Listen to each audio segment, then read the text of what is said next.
Today, we're going to be talking about failing ahead of time. So you will know if this is happening if your brain is keeping you from taking action because it's telling you that this won't work, this might happen, this thing might not work out. It has a problem that it can't solve, but it's kind of like a problem we don't have yet.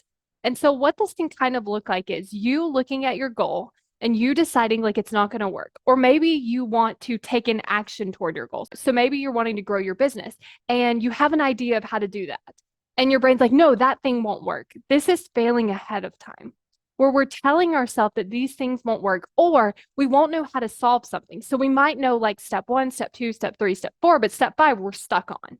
We have no idea how to move past it. And so we don't take the actions of step one, step two, step three, and step four. We're just like, oh, we're going to get stuck. We're not going to be able to do it. It's not going to work. And so then we don't take the action. The reason that the brain does this is because it's a great plan to get you to not take the action. As we know, when the brain thinks about you achieving your goal, it's like, that's a bad idea. We shouldn't do that because it's going to be new, it's going to be different, it's going to be scary.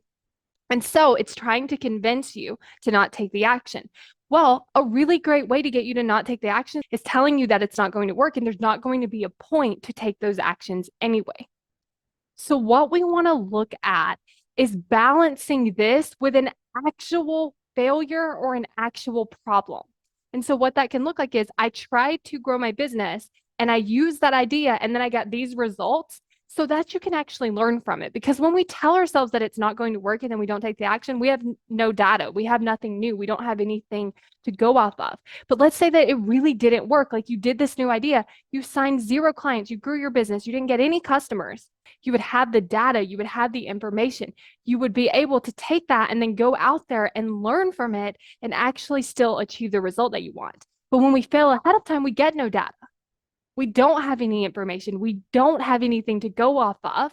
And so we end up staying exactly where we're at. Now, if your brain is also telling you, like, well, we know how to do the first couple steps, and then we don't know how to do that, so we might as well just stop here. I want you to think about the person that has took step 1, step 2, step 3, and step 4. The person that has completed step 4 knows way more information, has took more steps, is a different person than the person that you are now, which means that you at step 0 might not know how to solve step 5. When you get to step 4, the chances of you knowing how to solve step 5 are so much higher. So what you want to do is you want to go as far as you can. And then when you run up to an actual problem, you will likely know some way to solve it because you're closer to it and it's actually happening instead of when we're just in our head and we don't actually have a problem. So we don't actually know how to solve it.